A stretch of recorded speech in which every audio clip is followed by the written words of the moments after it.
The sound of the motorcycle died the moment the small-town street came into view, and with it, something heavy in Caleb Morrison's chest finally cracked open. 5 years on the road had taught him how to outrun storms, loneliness, and regret, but nothing prepared him for the sight ahead.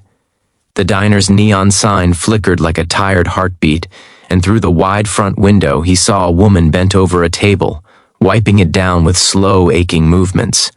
Her hair was thinner now, her shoulders more rounded, but he would have known that posture anywhere. That was his mother, Ruth Morrison, the woman who once packed his lunches, waited up for him, and begged him not to leave.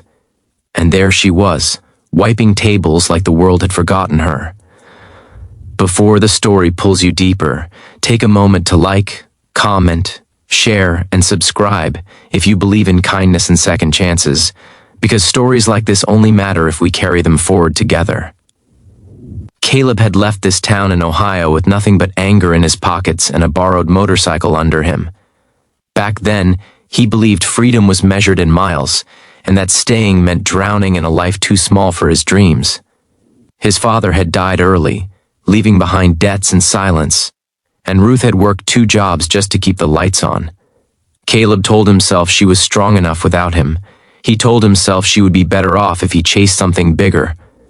The road welcomed him with open arms, offering late-night rides, rough friendships, and the kind of danger that made him feel alive. Years passed in gas stations, cheap motels, and broken promises to call home tomorrow.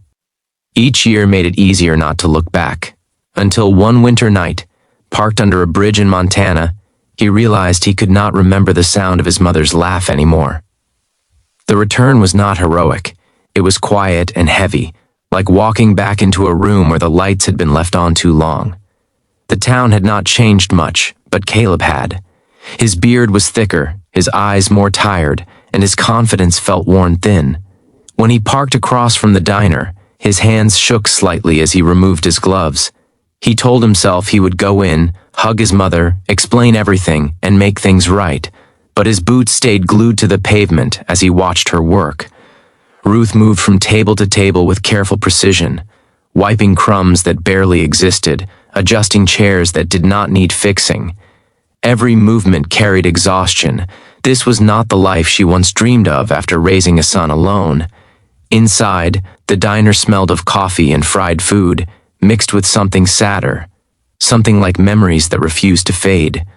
Ruth did not notice him at first. She finished her shift quietly, tying her apron, rubbing her wrists, and thanking the young manager who barely looked up. Caleb followed at a distance, feeling like a stranger stalking his own past. When she stepped outside and the cold air hit her face, she finally saw him. Time seemed to pause as recognition slowly dawned. Her eyes widened, her lips parted, and for a moment she looked like she might collapse. Caleb moved instinctively, catching her before she lost her balance, and in that instant, 5 years of absence crashed down between them like a wall. Ruth did not cry the way Caleb imagined. Instead, she held on to him with a quiet desperation, as if letting go might make him disappear again. The weight of her body against his told him more than words ever could. She was tired in a way sleep could not fix. Caleb learned, over coffee at a corner booth long after closing time, that life had not been kind. Medical bills from a fall 2 years earlier had drained her savings. The house had been sold to cover debts.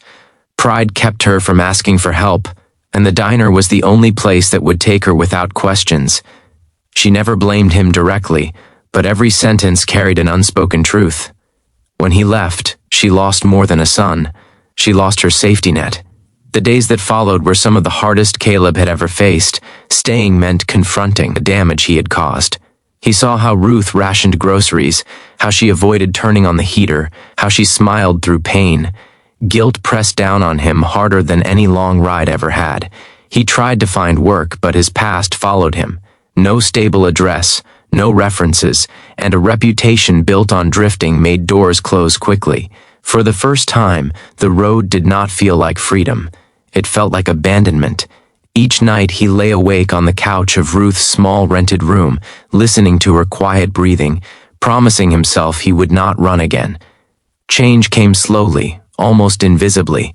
A local mechanic named Thomas noticed Caleb lingering near the garage one afternoon and offered him a chance to help out. Caleb worked like someone trying to atone, fixing engines, cleaning floors, and staying late without complaint. His hands remembered machines better than people, and soon the shop trusted him. Paychecks were small, but they were honest. Ruth tried to protest when he insisted on covering bills, but Caleb stood firm. The diner no longer felt like a place of shame to him. It became a reminder of why he stayed. Each morning he rode Ruth to work, waiting outside until her shift ended, as if guarding the past from hurting her again. The town began to notice the change in him. The biker who once tore out of town became the man who showed up when someone's car broke down or when snow needed shoveling. Redemption was not loud or dramatic. It was built in quiet consistency. One evening, as Ruth finished her shift, the diner owner approached her with news she never expected. A full-time position at the front counter, less physical strain, better hours. The owner mentioned how her son spoke of her with pride, how he paid debts on time, how he showed up every day without excuses. Ruth sat in her car afterward and cried for the first time since Caleb returned, not from sadness, but from relief. Just before the ending of this story, take a moment to comment and tell us where you're watching from and who this story reminded you of in your own life. On the 5th anniversary of his return, Caleb stood outside the diner again, but this time the neon sign shone steadily, and Ruth stood beside him, stronger than before. She no longer wiped tables. She greeted customers, remembered names, and carried herself with quiet dignity. Caleb understood now that coming home was not about fixing everything instantly. It was about choosing to stay, even when staying was hard. If this story touched your heart, if it reminded you of someone you miss or a mistake you wish you could undo, please like, share, and subscribe. Your engagement helps these stories reach others who need hope. As Caleb rode off that night, not away but around the block, he knew the road would always call him. But home, finally, had answered louder.